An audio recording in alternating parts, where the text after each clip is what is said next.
हो गया काम, कर दिया इंडिया ने काम तमाम। पता चल गया कि भाई बांग्लादेश को किस तरीके से खेला जाता है, बांग्लादेश की टीम को कैसे पेला जाता है। ये दोनों पाकिस्तान के घंटे माशाल्लाह, जो बाबर आजम के बड़े फैन है। मुझे जरा बता ना, ये बाबर आजम ने टेस्ट सीरीज में कितने रन स्कोर किए थे बांग्लादेश के अगेंस्ट, जरा बताओ। भाई मैंने मैच ही नहीं देखा था। बाबर आजम के मैच नहीं देखे नहीं। तो घंटे के फैन हो, लानत है तुम्हारे फैन होने के ऊपर। यार हम सिर्फ एक बंदे के ऊपर डिपेंड है। उनकी टीम में भी किंग है विराट कोहली, कि क्या विराट कोहली परफॉर्म नहीं करेंगे तो बकाया दूसरी टीम नहीं करेगी। हमारे बाबर जब परफॉर्म करते हैं बकाया कोई टीम नहीं करती, बाबर परफॉर्म नहीं करते पूरी टीम फुस हो जाती है। इसी वजह से हमारी टीम और इंडिया की टीम में यही डिफरेंस है। यही पाकिस्तान जैसी थकी हुई थर्ड क्लास पिच बनी हुई होती ना 200-250 पे, उसमें भी इंडिया ने टीम आउट हो जाना था। लेकिन इस पिच की वजह से जडेजा और यशवंत, जो कि खेलने भी अच्छा है और खेलते भी अच्छा है, लेकिन इस पिच की वजह से उन्होंने फायदा उठाया।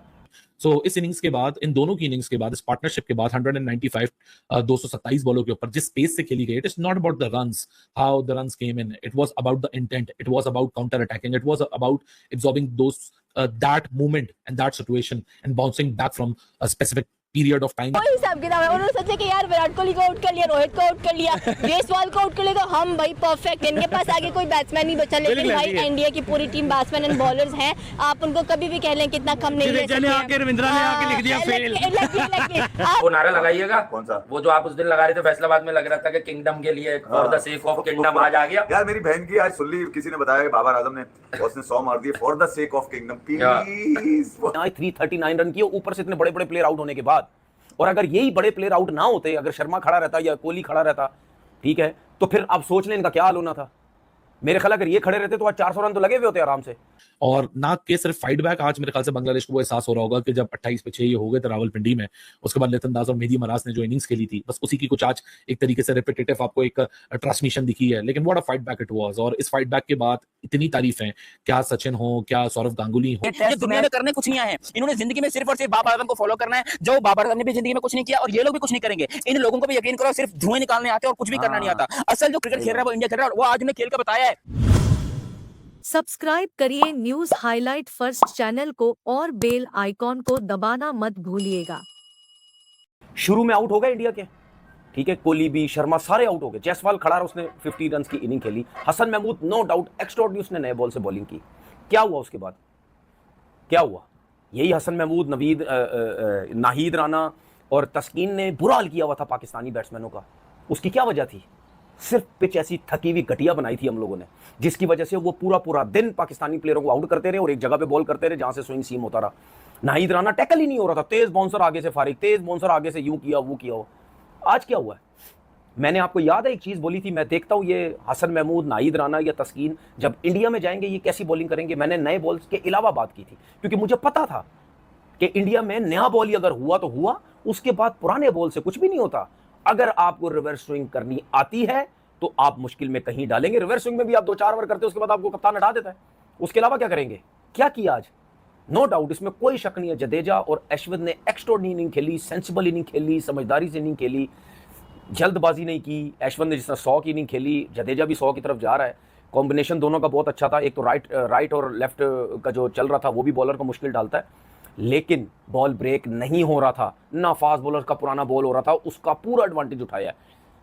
फ्लाई कर रहा था बॉल, कैरी कर रहा था, लेकिन कैरी से कोई बैट्समैन नहीं डरता जिसको खेलना आता है। हमेशा बैट्समैन डरता है जब उसको विद इन स्टंप बॉलिंग की जाती है और वहां से बॉल स्विंग सीम हो रहा हो, वो प्रॉब्लम में होता है। 146 पे जब 6 आउट थे ना, यही पाकिस्तान जैसी थकी हुई थर्ड क्लास पिच बनी हुई होती ना 200-250 पे, उसमें भी इंडिया ने टीम आउट हो जाना था। लेकिन इस पिच की वजह से जडेजा और यशवंत, जो कि खेलने भी अच्छा है और खेलते भी अच्छा है, लेकिन इस पिच की वजह से उन्होंने फायदा उठाया कि गेंद कुछ भी नहीं हो रहा था, बल्ले पे बॉल बड़ा अच्छा आ रहा था, खुला, वो जहां शॉट मिलती थी वहां वो शॉट खेलते थे। और हमने कैसी बनाई थी यहां पे? मैं क्यों मगजमारी कर रहा था कि ऐसी पिच बनाओ जहां पे कोई फास्ट बॉलर अगर हमें तंग करता है तो हम स्पिनर पे टैकल कर जाएं, हमें हमारे बैट्समैनों को रेस्ट मिले, कहीं सुकून मिले। हमारे तो बैट्समैनों को सुकून ही नहीं मिल रहा था। फास्ट बॉलर जान नहीं छोड़ते, स्पिनर पे हम आउट हो रहे थे। स्पिनर जान छोड़ते थे, हम फास्ट बॉलर पे आउट होते थे। तो फिर कहां थी होम कंडीशन? कहां थी? इसको कहते हैं होम कंडीशन का फायदा, जिसकी वजह से उन्होंने आज 339 रन किए, ऊपर से इतने बड़े बड़े प्लेयर आउट होने के बाद। और अगर यही बड़े प्लेयर आउट ना होते, अगर शर्मा खड़ा रहता या कोहली खड़ा रहता, ठीक है, तो फिर आप सोच लें इनका क्या हाल होना था। मेरे ख्याल अगर ये खड़े रहते तो आज 400 रन तो लगे हुए होते आराम से। मार उन्होंने खाई है, ऐसा नहीं कि मार नहीं, 339 रन हो गए हैं।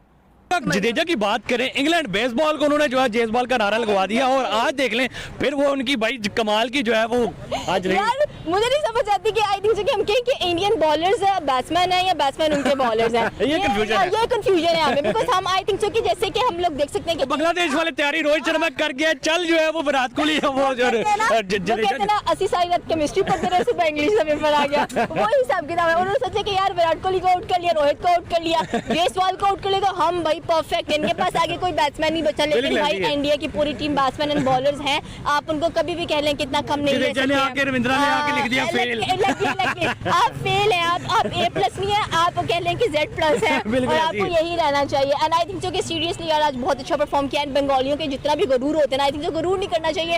और ये इंडिया की ना बड़ा पन है कि उन्होंने अपने आप को ना कभी पहले पेश नहीं किया। लाइक इतनी बड़ी एग्जैक्टली जैसे इंग्लैंड दे देता है, ऑस्ट्रेलिया दे देता है, साउथ अफ्रीका देता है, उसके बाद आज बंगाली इतनी हिम्मत, हमारे पाकिस्तान भी बीच में और इतनी हिम्मत बंगालियों की। रोहित शर्मा क्या लगता है कि 400 तक तो चला जाएगा, 500 तक जाएगा टारगेट? 500 तक डेफिनेटली जाएगा, बिकॉज आई थिंक सो कि गुस्सा तो जरूर उतारेगा रोहित शर्मा। उसने कहा ना मैं भी डेकोरेशन नहीं लानी, मैं भी 600 तक लेके जाऊंगा, फिर कर दे रहे हो सारा दिन बैठ के। और मतलब यार अभी तो हमने सिर्फ बैटिंग देखी है, अभी बॉलिंग में भाई बड़े बड़े बॉलर्स आने वाले हैं। ऐसी है, बुमराह कमबैक किया है। हाँ एग्जैक्टली, और बुमराह जैसे कमबैक के डरादा वैसे ही पड़ गया उनको कि बुमराह आ गया, वो जो लिटन दास बड़े स्कोर करके गए हैं पाकिस्तान के खिलाफ ना, अब यहाँ करके दिखाना, फिर हम आप लोगों को मानेंगे कि आपने डेफिनेटली क्या किया। India seriously mind blowing performance बहुत कितनी परसेंटेज होगी इंडिया की विनिंग की? यार इंडिया 100 घटी है और डोमेस्टिक में तो ऐसी एम्पायरिंग ही होती है। अब तो क्योंकि टीवी पे दिख रही है तो लोगों को पता चल रहा है।